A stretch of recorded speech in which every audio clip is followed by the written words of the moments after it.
Hey, investigators. Welcome to Tales from the Mythos. I thought I would try and make a playthrough video. I know there's lots of playthrough videos, but I thought I would just give it a shot. So bear with me as this is going to be my first one, but I also hopefully will make it interesting with enough different stuff in it that it'd be worth your time to watch it. So today, what we're going to be playing is we're going to be playing the unboxed episode, the lost episode, number 6, The Color Out of Space. And as you saw from the prologue there's this really messed up cosmic horror meteorite that comes and lands in this farmer's field. He's a farmer in the outskirts of Arkham, and it infects the ground and the crops and the animals and eventually the people. And there's not a very happy ending of the original story, but that's kind of true of a lot of Lovecraft stories. But anyway, so great story, a lot of fun, and I absolutely love what um, Simon did with this particular episode. They created some super fun miniatures. I mean, I'm not the greatest painter in the world, but I definitely had a great time painting this thing. This is The Color Out of Space. I actually painted this with metallic pens, and then I really wanted the people who are all mutated and getting sucked up into this thing to stand out, so I painted them green. So I call this chopping broccoli. So that's what we got going on here with that guy. And then we have mutated animals like this guy here, and and these are definitely falling victim to a lot of the strange cosmic weirdness that's coming out of this color. So for today's episode, we are going to be playing four-handed. I got Jim, who's got a special skill of big game hunter. And so when you get him leveled up, he's really able to throw a lot of firepower, especially in combination with his marksman ability against any monster, including the Elder God. It's pretty OP there. Lots of fun. And then we have Agatha, who's she looks like she's got a Tommy gun. I'm not particularly sure if she's from some historical figure or not, so apologies if she is and I missed it. But her special skill is Killer Instinct. So once per turn, when attacking, you may take 1 stress to deal 1 additional wound, and then you can eventually get 2 wounds, and then you don't have to take any stress at all, and she just gets more and more and more powerful. So that's Agatha. And then we have Richard, who's like a James Bond Secret Service type guy. This is definitely more of the Sean Connery mold, classic. And his special skill is Majesty Secret Service. And it's kind of a utility box of a bunch of different skills that are generally found in the common skill pool of other investigators. But as he levels up, he gets to kind of accumulate all of these different unique capabilities together. And then lastly, we have Bruno, who's another brawler. Brought a lot of brawlers to this one, just because I just got to painting them and they all look like a lot of fun. So this guy, he likes to fight alone. He doesn't like to be, with other investigators. And so once you get him leveled up, he is throwing a ton of dice. So hopefully that will work out well because our elder god is the black goat of the woods. And this guy is no fun at all. And here's here's my painted interpretation of this guy. And I haven't played him in a long time, so I forget exactly how he works. I just remember thinking, my God, this guy can give Cthulhu a run for his money because he is not fun at all. He's a beast. So we also have The Color Out of Space itself and mutated animals. Those are the special monsters for this particular scenario.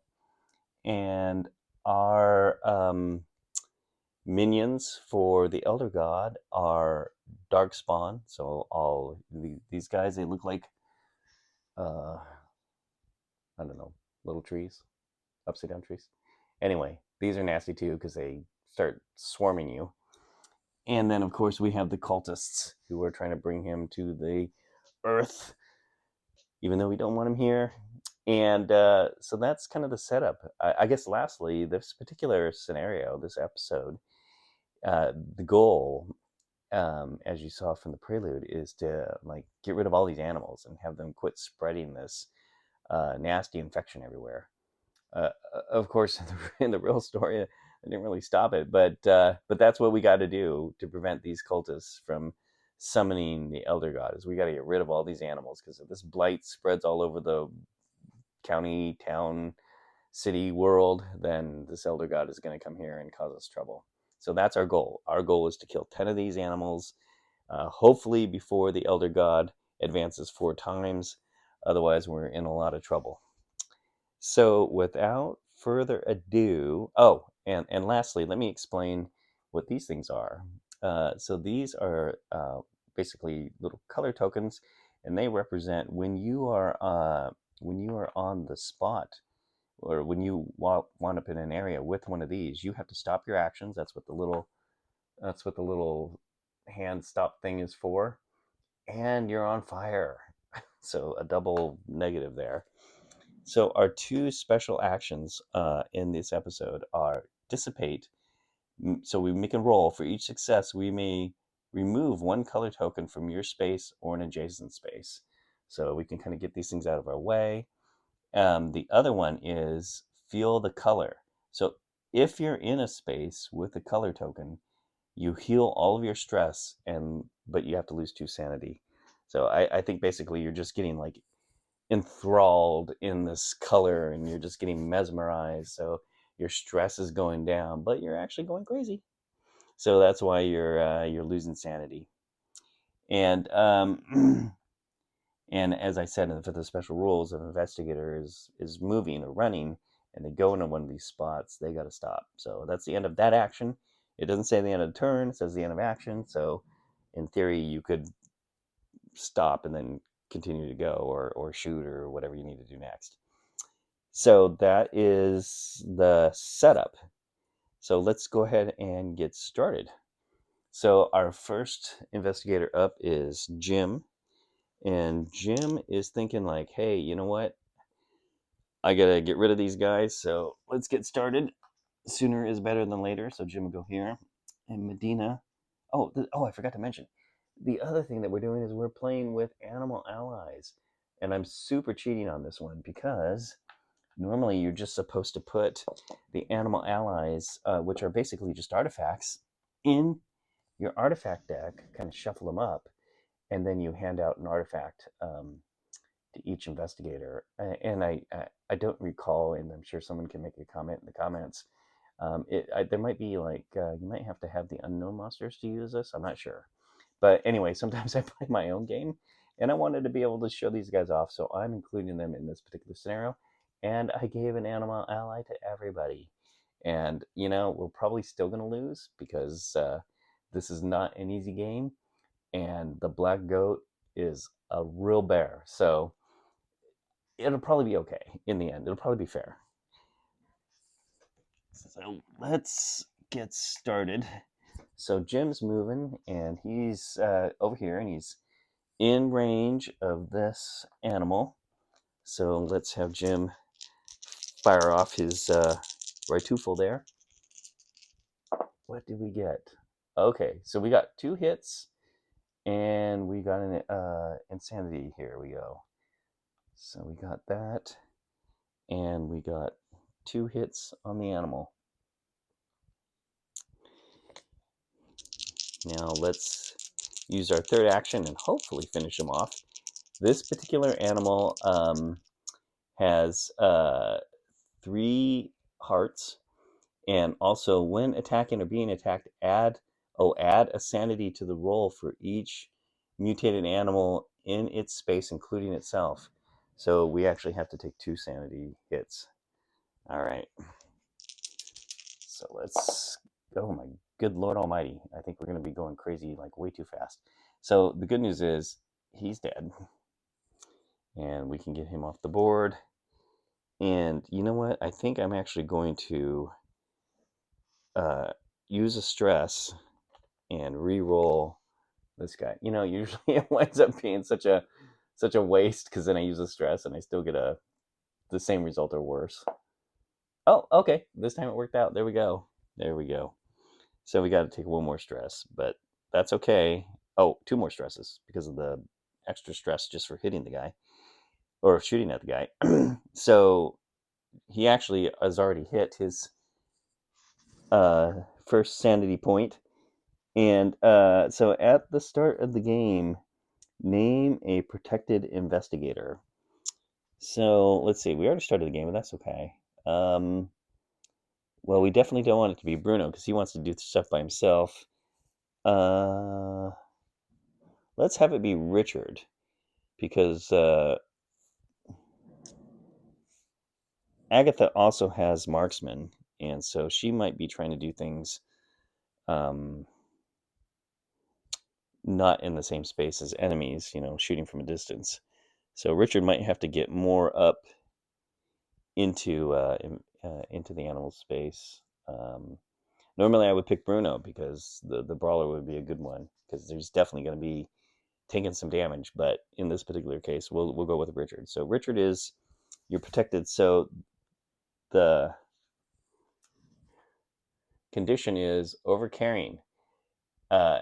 If your protected is in your space, they heal all wounds and you heal all of your stress. Otherwise, take one stress for each wound your protected has. If they're dead, nothing happens. Well, nobody has any wounds, so basically nothing happens. But I am definitely going to upgrade my skill here. And I'm going to upgrade marksman actually, so I can get that double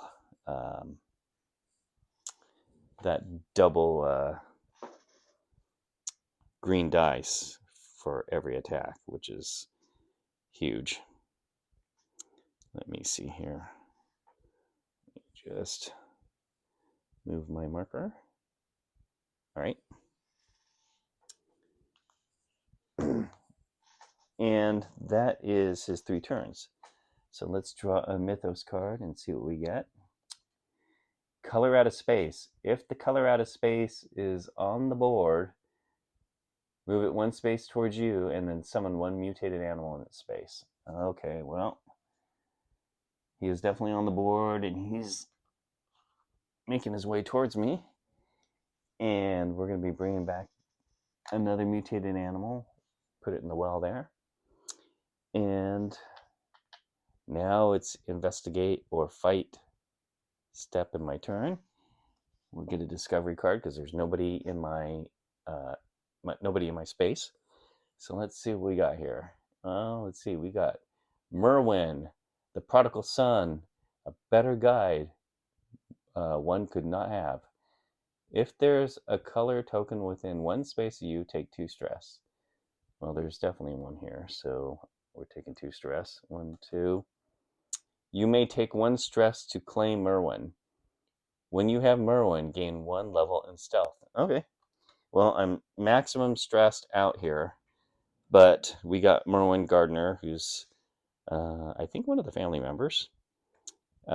He comes with an extra heart, always a plus, and Merwin gives us stealth. So when you get a discovery card that says gain 1 level in whatever skill, and you have that skill, you just move your token tracker up 1 on your player board. But if you don't have it at all, then you just get one of these tokens, and there's one for all of the pooled skills. And this one is stealth, and you just put this next to your investigator board, and then try not to forget that you have it on your turn. So that gets us to resolving end of turn. He's not on fire. The other thing you would do is if there was 3 of these summoning symbols, you would move the elder one on the track, but there's not. And if you had unknown monsters, you would do what it says on their unknown card, but we don't have that either. So anyway, that wraps up Jim's turn. So let's move on to Agatha.